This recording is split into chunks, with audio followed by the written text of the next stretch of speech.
والله الواحد ما عارف هو باين ولا لأ، صوته واضح ولا لأ. أولا السلام عليكم. أنا محمد أحمد والحاجات دي. ليه عملت الشانل دي؟ الشانل دي معمولة بقالها سنتين أو أكتر، 2023 سنتين تقريبا.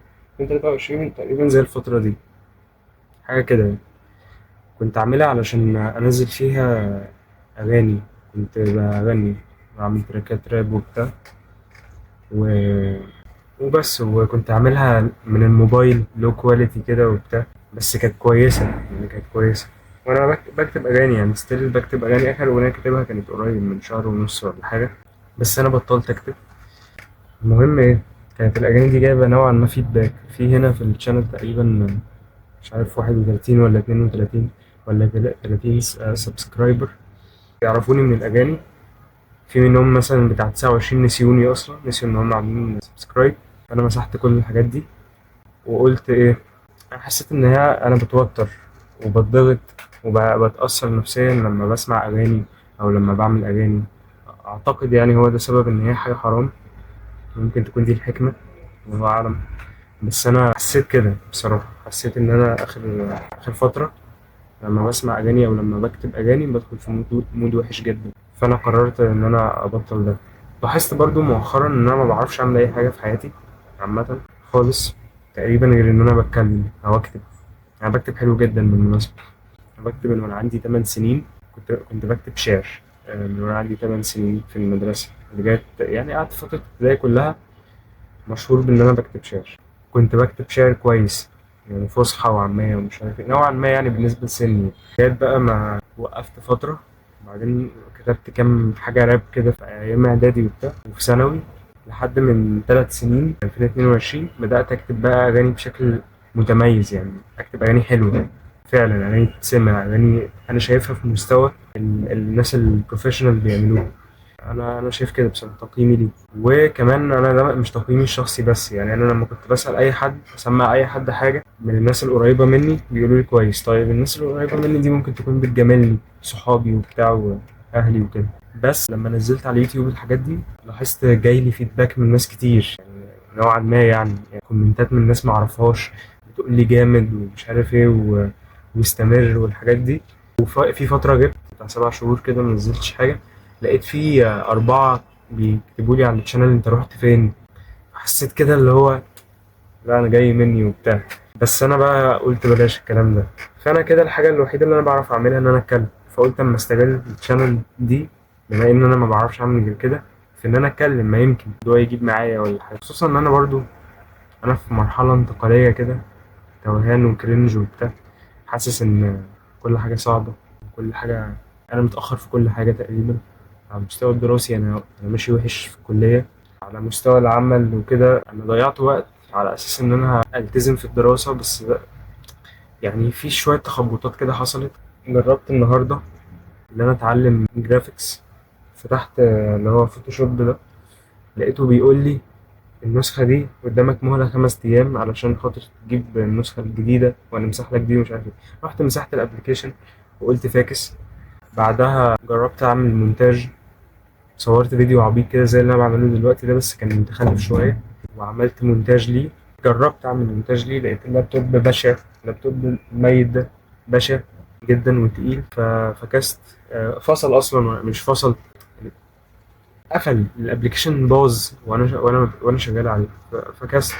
وبعدين قعدت ادور كده اشوف اي حاجه فري ممكن اتعلم عليها مونتاج او اتعلم عليها جرافيكس او اي حاجه تاكلني عيش. ما لقيتش غير ابلكيشن كده انا بتعلمه دلوقتي اسمه جيم، بتاع جرافيكس. فبشوف بقى الدنيا على ايه وبتاع.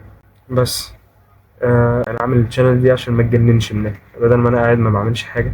دايما في كلام كتير قوي في دماغي، فبدل ما يبقى في دماغي بس اهو اطلعه في اي فيديو محدش مهتم كده كده ان هو يشوفه، فهنزله عشان ابقى خرجت الكلام اللي في دماغي، كاني كتبت مذكراتي مثلا، ولا كاني خرجت الطاقه اللي عندي يعني بطريقه ممكن معرفش نوعا ما صحيه ولا حاجه. او هجرب ده، هجرب. ممكن ما تطلعش صحيه، ممكن تطلع حاجه يعني اي كلام في الاخر. فهنشوف بقى الكلام ده مع بعض اللي هو انا برضو يعني في الغالب. اه. ايه تاني ياض يا محمد؟ ايه تاني عايز تتكلم في ايه تاني ياض يا محمد؟ الواحد بيمر بفتره. ايه هي هذه الفتره؟ من اول لما تميت سن 20 سنه بدات احس ان انا مطارد ومضغوط. انا تقريبا حاسس بتوتر مستمر، دايما حاسس بتوتر، ما بعرفش انام. كل ما باجي اعمل خطوه بفكر فيها كتير قوي، ولما بفكر ده بيأخرني، ولما ببدأ بفكر فبكنسل. فالدنيا بايظة آخر سنتين أو آخر 3 سنين. أنا عندي 22 سنة، آخر سنتين، سنتين ونص كده. حاسس إن أنا ورايا التزامات، لازم أتخرج، لازم أفرح أهلي، لازم أساعد أهلي، خصوصا إن إحنا ماديا مش أحسن حاجة خالص. اللابتوب بايظ، مش هعرف أعمل بيه مونتاج مثلا. أنا لو جيت أعمل هواياتي الشخصية، أنا من زمان كنت بحب أكتب زي ما قلت، كنت بحب أعمل جرافيكس عبيطة كده، ديزاينات هبلة كده للبيدجات وأنا صغير، بس كانت حاجات بدائية ومعفنة يعني وأنا في إعدادي. بس كان عندي فكرة يعني فوتوشوب وبتاع. وليا قوي في الفيديوهات، يعني أنا بقضي وقت طويل قوي بتفرج على فيديوهات على اليوتيوب. فأنا بحب اليوتيوب بس مش مجربتش أعمل. بس أنا دلوقتي مثلا بقى عايز أعمل، فمحتاج أتعلم بقى شوية حاجات في المونتاج وفي الفيديو إيديتنج وبتاع. اللابتوب مش مساعد خالص، اللابتوب ضعيف، مفيش فرصة إن أنا أجيب غير لما أشتغل. فأنا بقى محتاج أشتغل الفترة دي، محتاج أشتغل إلى جانب دراستي علشان أنجح، عشان أتخرج. فمحتاج ألاقي شغل بارت تايم. إيه بقى الشغل اللي ممكن ألاقيه؟ مش عارف، مش عارف بجد. معظم الشغلانات كول سنتر، والكول سنتر محتاج وقت طويل يعني. وهشتغل في حتت بعيدة بقى، أضيع 4 ساعات مواصلات في اليوم مثلا، وأضيع 9 ساعات في الشغل نفسه. غير إن أنا محتاج لغة. الانجليش بتاعي كويس بس مش احسن حاجه، يعني مش الانجليش اللي يخليني اتقبل يعني في شغلانه. ولو اشتغلت عربي هيبقى المرتب غير مجزي بالمقارنه بالمجهود الكبير، السحله دي. غير ان السحله دي اصلا مش هتنفع خالص مع الدراسه اصلا. يعني انا محتاج بالميت اذاكر لي 4 ساعات في اليوم في الكليه بالميت عشان انجح. فانا محتاج 4 ساعات فاضيين، وده مش هيتوفر لو انا بشتغل، لو انا بقضي 12 ساعه في الشارع مثلا. مش هيتوفر خالص الحوار ده. هروح 12 ساعه في الشارع، يعني هيبقى باقي لي يا دوب اخر ساعتين في اليوم. لو عرفت اشوف فيهم الحاجه اللي هذاكرها يبقى كتر خير الدنيا. وبعدها هنام عشان اصحى اروح الشغل تاني. طيب هروح الكليه امتى؟ يعني انا بيبقى عندي التزامات، واروح المستشفى امتى؟ بيبقى عندي لازم حضور، بحضر ايام معينه وبتاع. فالدنيا بايظه. انا محتاج شغل بارت تايم عشان يبتدي يبقى معايا فلوس. الفلوس دي اجيب منها لابتوب، او اخد بيها كورسات احسن اللغه، او اعمل اي حاجه. فانا يعني كده كده محتاج فلوس، وما فيش حد في اهلي معاه فلوس يساعدني. انا عايز اساعد اهلي اصلا. يا صباح الفل. انا ايه اللي وصلني للنقطه دي؟ لا، انا بدات بايه عشان اكمل مش فاكر. المفروض اكتب بعد كده، المفروض اكتب الحاجات اللي انا عايز اتكلم فيها علشان افكاري ما تتلخبطش. بس انا ايه تاني عايز اتكلم فيه تاني. كان بشحت شغلانه من هنا بقى دلوقتي، يعني لو تكرمتوا يا جدعان اللي معاه شغلانه 4 ساعات ب 3000 جنيه، انا اكون شاكر جدا بصراحه. الشغل مش عيب. هو ليه الناس ما نشحت شغلانه عادي؟ فين يا رب الاقي. لما مؤاخذة على الفاصل ده كنت بتكلم مع اختي في اننا اتجننا رسمي. يا رب بس تبان عشان كواليتي الكاميرا، ما اعرفش بقى هيبينها ولا لا، او الاضاءه او كده. بس يا اسطى انا اتجننت، مش فاكر انا كنت بقول ايه. فهكمل ارتجال. انا عايز اشتغل شغلانه بارت تايم علشان على الاقل يبقى عندي 6 ساعات، اللي هو اخلص الشغل بقي 6 ساعات في اخر اليوم. 6 ساعات دول هيكون لسه عندي طاقه 4 ساعات ولا 3 ساعات اذاكر فيهم. واخر 3 ساعات في اليوم معروفه كلنا بنروح نحاول ننام فيهم عشان اصحى واعيد الدايره دي تاني. برضو ممكن عشان اتعلم شغلانه احتاج، يعني كده كده انا عايز اشتغل علشان ايه؟ عشان اجيب لابتوب اتعلم عليه حاجه اشتغل بيها فريلانسر. فانا ده برضو من اغراض الشغل، ان انا مش بس عايز اشتغل عشان بقى اللي هو، انا عايز اشتغل عشان حاجات كتير. عايز اشتغل علشان خاطر عايز استعيد ثقتي في نفسي، ان انا بعمل حاجه، ان انا ليا لازمه، احس ان انا ناجح. علشان برضو اساعد اهلي نوعا ما، اشيل من عليهم مصاريفي، اشيل من عليهم بعض الضغط باي شكل، عشان احوش واجيب الحاجات اللي انا عايز اشتغل بيها في المستقبل، لابتوب مثلا ولا حاجه.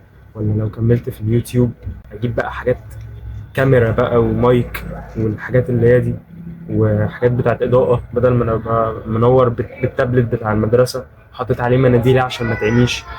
محتاج أشتغل علشان خاطر أنا قلت هعيدها تاني، معرفش كل ده هيتظبط في المونتاج ده.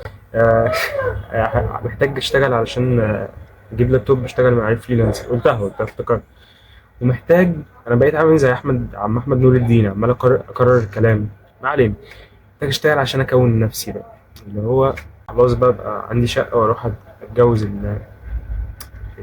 الجماعه والحاجات دي وبتاع. بس ده كده كلام عن نفسي. الشانل دي انا عايز اصور فيديوهات كتير. ايه هي نوع الفيديوهات؟ فيديوهات اللي هي اللي انا بتكلم فيها عن افكاري، عن طموحاتي، عن الحاجات اللي انا عايز اتكلم فيها، التساؤلات الوجوديه، الحاجات اللي بتخليني ما اعرفش انام دي. ودي هتبقى في بلاي ليست اسمها عشان ما تجننش. ببساطه عشان ما تجننش فعلا انا هعملها عشان اللي هو اتكلم، بدل ما اقعد احبس الحاجات دي في دماغي وتخليني احلم بكوابيس بالليل. ده لو عرفت انام اصلا، لان انا ساعات بفضل قاعد 8 ساعات مش عارف انام، وقمه البانيك اتاك بالهبل ده. ده اول قسم. القسم التاني حاجه اسمها محدش مهتم. هتكلم فيها عن الحاجات اللي انا عايز اتكلم فيها، اللي هو حاجه عجباني، موضوع انا عايز اتكلم فيه، محدش مهتم كده كده، فهتكلم براحتي. اللي هو مثلا حاجه خاصه بالكوره، مثلا ماتش معين طرش ومش عارف ايه، هحلله بالحنكه بتاعتي. الحاجات دي اتكلم مثلا عن فيلم شفته وعجبني، عن ايا كان حاجه انا عايز اعبر عنها ومحدش مهتم ببساطه. فانا مهتم بيها وهتكلم فيها وخلاص. والقسم التالت ده لسه ما لقيتوش اسم بالظبط، هيبقى عن الجيمنج. انا هلعب على قدي كده، هي اي لعبه عايز العبها أو هشاركها معاك، اشوف بقى ايه الافكار واقعد العب. ممكن انزل فيديو كل ما اعوز، محدش مهتم. صباح الفل، مفيش سيستم. لو فاضي، لو ليا مزاج، لو الموبايل مشحون، لو عندي شغف، لو عندي وقت، لو عندي شغف، لو عندي وقت، لو عندي شغف، فاكر انجي. بس انا ايه، هظبط الحاجات دي، اشوف واكلمك يعني من الاخر. لا تنسوا ان تكتبوا تعليق سلبي اسفل هذا المقطع. مش فاكر مين كان بيقول كده، انا اكيد بقلد حد. انا دماغي مغسوله من اليوتيوب. انا بشوف. انا في فتره في حياتي، فترة قريبة، كنت بقعد اتفرج على مثلا 7 ساعات فيديوهات يوتيوب بشكل متواصل. مفيش حياة بقى. كنت بتفرج على فيديوهات كتير لكذا يوتيوبر، في ناس كتير قوي بحبهم. فانا اكيد سارق هذه الاوترو اللي انا لسه قايلها دلوقتي دي. اكتبوا اي حاجة تحت في الكومنتات يا جدعان، تحت هنا، هنا تحت في الكومنتات اسفل هذا المقطع. ولو عجبكم ما تنسوش تعملوا عجبني و... وتعليق واشتراك في هذه القناة ومشاركتها مع أصدقائكم. والسلام عليكم ورحمة الله وبركاته.